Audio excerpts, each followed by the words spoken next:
Hello students. आज हम लोग प्रेजेंट कंटिन्यूअस टेंस के नेगेटिव सेंटेंस को पैसिव में बदलना सीखेंगे।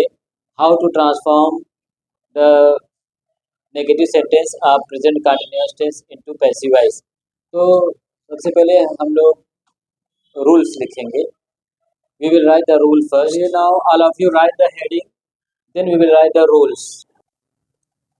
देखिए, this is the rule to transform the negative sentence of present continuous tense into passive voice, यानी प्रेजेंट कंटिन्यूअस टेंस के नेगेटिव सेंटेंस को पैसिव वॉइस में ट्रांसफॉर्म करने के लिए we use same formula of passive voice as the affirmative sentence. हम affirmative sentence वाले ही पैसिव वॉइस के फॉर्मूले यूज करते हैं। जैसे आपने अभी पिछली वीडियो में आपने प्रेजेंट कंटिन्यूअस टेंस के अफर्मेटिव सेंटेंस को कैसे बदलना सीखा, ठीक वही रूल ये भी है, बस आपको नॉट बढ़ा देना है। इसमें वी ओनली ऐड नॉट, हमें केवल नॉट बढ़ा देते हैं हम आफ्टर इज एम आर के बाद, बाकी सेम रहेगा। वहाँ पे इज एम आर के बाद बीइंग प्लस वर्ब की थर्ड फॉर्म है, यहाँ पे नॉट बढ़ जाएगी, फिर वर्ब की थर्ड फॉर्म आ जाएगी। तो with the help of this example we will write the structure first, then we will solve the examples to change the sentences into passive voice of negative sentence of present continuous tense। तो देखिए, पहले हम इसी की सहायता से structure बनाएंगे। इस स्ट्रक्चर में आपको पता ही है कि किसी भी सेंटेंस को पैसिव से बदलना है तो we have to bring first the object of active voice in place of subject into passive voice। हमें क्या करना है, एक्टिव वॉइस के ऑब्जेक्ट को ले आ देना है सब्जेक्ट के स्थान पर। क्योंकि ये प्रेजेंट कंटिन्यूअस है तो यहाँ पे इज एम आर है पहले से, वो इज एम आर यहाँ ला देंगे। अब क्योंकि अब हम लोग प्रेजेंट कंटिन्यूअस के नेगेटिव को सीखने जा रहे हैं तो नेगेटिव में हमें यहाँ पे नॉट बढ़ा लेना है। जैसा कि अभी पिछली वीडियो में अफर्मेटिव हमने क्या किया था, इज एम आर के बाद हम लोग बीइंग लाए थे तो बीइंग फिर ला देंगे, लेकिन नेगेटिव की वजह से नॉट बढ़ा के तब बीइंग ला देंगे। अब बीइंग के बाद थर्ड फॉर्म ऑफ वर्ब, अब अगर कोई रिमेनिंग सेंटेंस है तो वो लाएंगे। सेंटेंस के बाद बाई लाएंगे, बाई के बाद एक्टिव वॉइस का जो सब्जेक्ट है वो लास्ट में आ जाएगा in the form of object, फिर यहीं पर सेंटेंस हमारा पूरा हो जाएगा। अब हम इस स्ट्रक्चर के अनुसार पैसिव वॉइस में बदलना सीखेंगे आगे के एग्जाम्पल की सहायता से। तो चलिए, now we will write the examples. अब ये देखिए, पहला एग्जाम्पल है प्रेजेंट कंटिन्यूअस टेंस के नेगेटिव सेंटेंस का। तो आपको इसे पैसिव वॉइस में बदलना है तो पैसिव वॉइस में किसी भी सेंटेंस में हमें एक्टिव वॉइस के ऑब्जेक्ट को ले आना है। We have to bring the object of active voice in place of subject into passive voice. तो एक्टिव वॉइस का ऑब्जेक्ट है कौन? Mohan is not playing cricket on the ground. Cricket object है, क्रिकेट पे काम का प्रभाव पड़ रहा है तो क्रिकेट ऑब्जेक्ट है। हम क्रिकेट को पहले ले आ देंगे पैसिव वॉइस में। अब जब आपने इसके पहले पिछली वीडियो में प्रेजेंट कंटिन्यूअस टेंस के अफर्मेटिव सेंटेंस को पैसिव वॉइस में बदला था तो वहाँ पे इज एम आर पहले से था, यहाँ पे भी वही है। उस इज एम आर को आपको पहले उतार लेना है। मोहन के लिए इज है, क्रिकेट के लिए भी इज ही आएगा। अब क्योंकि वो अफर्मेटिव था तो वहाँ पे नॉट नहीं था, वहाँ सीधा वो पे आईएनजी फॉर्म थी, तो आपको आईएनजी फॉर्म को बीइंग थर्ड फॉर्म में चेंज कर देना था। लेकिन अब यहाँ पे क्या है, नॉट है, ये नेगेटिव है, तो उस नॉट को भी यहाँ पे हम लिख देंगे। रूल में हम लोगों ने लिखा कि नेगेटिव सेंटेंस को पैसिव वॉइस में बदलने के लिए अफर्मेटिव सेंटेंस वाले ही पैसिव वॉइस के फार्मूले में हम इज एम आर के बाद नॉट बढ़ा देंगे। लेकिन असली बात क्या है, नॉट हमें खुद एक्टिव वॉइस में ही मिल जाएगा। अफर्मेटिव में नहीं था, नहीं लाए थे। नेगेटिव में खुद एक्टिव वॉइस में ही नॉट है, तो वही नॉट जिस स्थान पे है यहाँ पे फर्स्ट सेकेंड थर्ड प्लेस पे, उसी जगह पे पैसिव वॉइस में भी आ जाएगा। उसके बाद हमें मालूम है कि पैसिव वॉइस में वर्ब जो है, वर्ब बी के बिना वर्ब की थर्ड फॉर्म नहीं आएगी। तो यहाँ पे वर्ब बी कौन सा लाया जाए? ये तो पहले से है, ये वर्ब बी नहीं हेल्पिंग वर्ब के रूप में है यहाँ पे। तो वर्ब बी के रूप में आपको पता है is am are was verb, been verb be है ना। तो आपको अफर्मेटिव में ही पता चल गया है कि वर्ब बी में खुद बी खुद आएगा और इस आईएनजी को अपने अंदर लेगा। फिर प्ले अकेला बचेगा, प्ले में से आईएनजी निकल गया, तो क्रिकेट इज नॉट बीइंग। अब प्ले का थर्ड फॉर्म लाना है, played. Cricket is not being played. अब रिमेनिंग सेंटेंस ला देना है, वो है क्रिकेट यहाँ गए, इज नॉट बीइंग प्लेड हो गए। सब्जेक्ट को सबसे आखिर में बाई के साथ लाना है, तो रिमेनिंग सेंटेंस बच गए on the ground.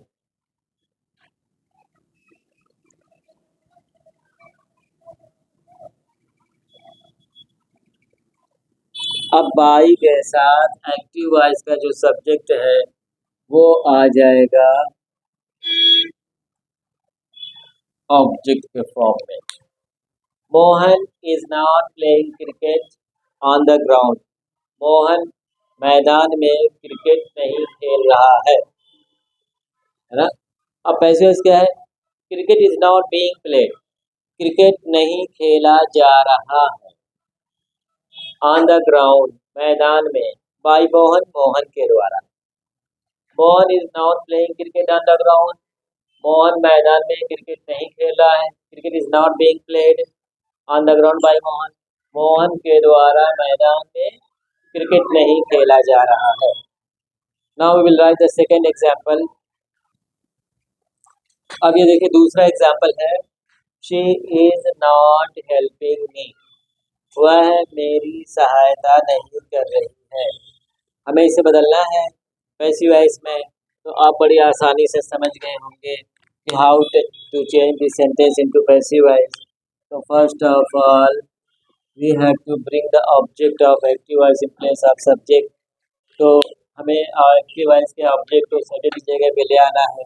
Active voice में यहाँ पे ऑब्जेक्ट कौन है? मी है।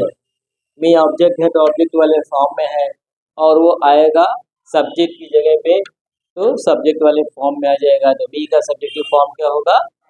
आई। तो मी हो गया यहाँ पे आई। अब क्योंकि प्रेजेंट कंटिन्यूअस टेंस है, तो यहाँ पे इज एम आर सब्जेक्ट के बाद रहेंगे। शी के साथ इज है, क्रिकेट के साथ इज है, मोहन के साथ इज है। अब यहाँ आई आ गया, तो आई के साथ इज क्या बन जाएगा? यही इज, यही इज यहाँ बन जाएगा। एंड फिर जो नॉट एक्टिव वॉइस में दिखाई दे रहा है जहाँ पे, उसी जगह पे पैसिव वॉइस में आ जाएगा। हम लोगों ने लिखा है नॉट बढ़ा देते हैं, we only add not after is am are, negative और कोई परिवर्तन नहीं करते। तो असल में क्या है कि नॉट हम कौन होते हैं? बढ़ाने वाले। वो पहले से ही एक्टिव वॉइस में है। असली बात ये है कि नॉट पहले से ही एक्टिव वॉइस में है। अफर्मेटिव में नहीं था, यहाँ पे है। नहीं था तो नहीं लाए थे, हैं तो लाएंगे। अब हमने क्या करना है, हमें प्रेजेंट डिफिनिट में verb be is am are आई थी, थर्ड फॉर्म आया था उसके बाद। पास्ट इंडिफिनिट में वर्ब बी वाज वर आई थी, थर्ड फॉर्म आया था उसके बाद। अब प्रेजेंट कंटीन्यूअस में वर्ब बी खुद आएगी, क्योंकि इज एम आर हेल्प के पहले आ चुके हैं, है ना। वाज वर नहीं आना चाहेंगे, कहेंगे प्रेजेंट है, पास्ट में हम कैसे जाएंगे? हम तो पास्ट के हैं, वहाँ कैसे जाएंगे? तो वर्ब बी खुद आएगा, और बी आएगा और आईएनजी को अपने अंदर लेगा, बन जाएगा बीइंग। अब आई एम नॉट बीइंग, अब जो वर्ब है इसमें आईएनजी हट गए, अब साफ साफ हेल्प बचा थर्ड फॉर्म में बदल जाने के लिए। आईएनजी को अगर भी अपने अंदर नहीं लेता तो वो कैसे थर्ड फॉर्म बनता, है ना। आई am not being helped, I am not being help, यहाँ पे कुछ दूसरा है नहीं, अब सीधा बाई के साथ सब्जेक्ट लेना है। तो बाई के बाद एक्टिव वॉइस का सब्जेक्ट है शी। सी सब्जेक्ट वाली जगह पे है, सब्जेक्ट वाले फॉर्म में है। अब वो आएगी ऑब्जेक्ट वाली जगह पे, तो ऑब्जेक्ट वाले फॉर्म में हो जाएगी। शी का ऑब्जेक्ट वाला फॉर्म क्या होता है? हर होता है, तो शी बन गई her. She is not helping me, वो मेरी सहायता नहीं कर रही है। I am not being helped by her, उसके द्वारा I am not being helped, मेरी सहायता नहीं की जा रही है ना। तो ये एग्जाम्पल हो गए। One more example will do. अब देखिए थर्ड एग्जाम्पल है, he is not abusing them, उन्हें वह उन्हें गाली नहीं दे रहा है। हमें इस सेंटेंस को पैसे में बदलना है, तो हमें क्या करना है? पहले ऑब्जेक्ट को ले आना है सब्जेक्ट की जगह पे। तो what is object here in this sentence? Object क्या है? देम है। देम जो है ऑब्जेक्ट की जगह पे है, तो ऑब्जेक्ट वाले रूप में भी है। देम पर्सनल प्रोनाउन है, इसका ऑब्जेक्ट और सब्जेक्ट दोनों फॉर्म अलग अलग हैं। अब वही ऑब्जेक्ट है तो उसी को ले आना है सब्जेक्ट की जगह पे, और सब्जेक्ट के फॉर्म में भी ले आना है। तो सब्जेक्ट का फॉर्म कौन है? देम का सब्जेक्टिव फॉर्म क्या है? दे है। दे है। अब उसके बाद जो इज एम आर यहाँ पे है वो यहाँ लिखना पड़ेगा। ही था सब्जेक्ट, तो यहाँ इज था। अब पैसिव वॉइस में सब्जेक्ट जगह पे ऑब्जेक्ट देम है, वो आ गया है दे बनकर। दे के बाद हमें ये जो इज है वही इज दे के बाद क्या बन जाएगा? आर बन जाएगा। They are. अब ये नॉट यही लिख जाएगा, और अब्यूजिंग क्या बन जाएगा? अब्यूजिंग क्या बन जाएगा? Being abuse. अब्यूजिंग बन जाएगा बीइंग, ये वर्ब भी आएगा, और अपने आगे वाले वर्ब को थर्ड फॉर्म में बदल देगा, इसकी आईएनजी को अपने अंदर लेगा। They are not being abused. अब हुआ बाई। बाई के बाद एक्टिव वॉइस का सब्जेक्ट आएगा ऑब्जेक्ट के फॉर्म में। तो what is the subject of active voice? He. He जाएगा ऑब्जेक्ट बनकर, तो उसका ऑब्जेक्टिव फॉर्म क्या है? हिम बन जाएगा बाई। अब ये देखिए चौथा एग्जाम्पल है, Radha and Meera are not decorating this room. Radha और मीरा इस कमरे को नहीं सजा रही हैं। तो we have to change this sentence into passive voice. तो first of all we have to bring the object of active voice in place of subject, and the object is this room. इस room को हम लोग पहले यहाँ पे ले आए पैसिव वॉइस में। तो this room is singular, singular है। यहाँ राधा एंड मीरा सब्जेक्ट दो लोग हैं, तो उसके लिए यहाँ पे हेल्पिंग वर्ब के रूप में आर है।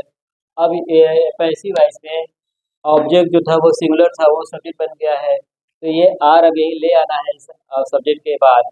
मगर यहाँ पे राधा मीरा दो लोग थे तो वो आर था, मगर इस बार दिस रूम हो गया है, तो वो आर सिंगुलर सब्जेक्ट होने की वजह से बन जाएगा इज।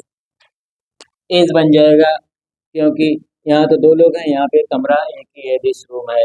अब दिस रूम इज, ये नॉट जो एक्टिव वॉइस में है वही पैसिव वॉइस में फिर से लिख लिया जाएगा। और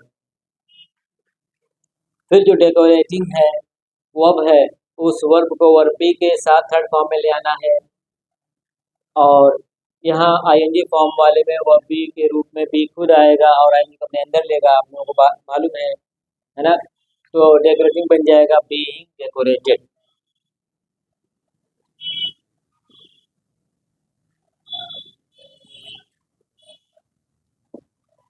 this room is not being decorated हो गया। अब हमें क्या लाना है? रिमेनिंग सेंटेंस है नहीं, अब सब्जेक्ट ले आना है। तो सब्जेक्ट यूं ही नहीं आएगा, वो बाय के साथ आएगा लास्ट में। सब्जेक्ट है राधा एंड मीरा, तो बाय राधा एंड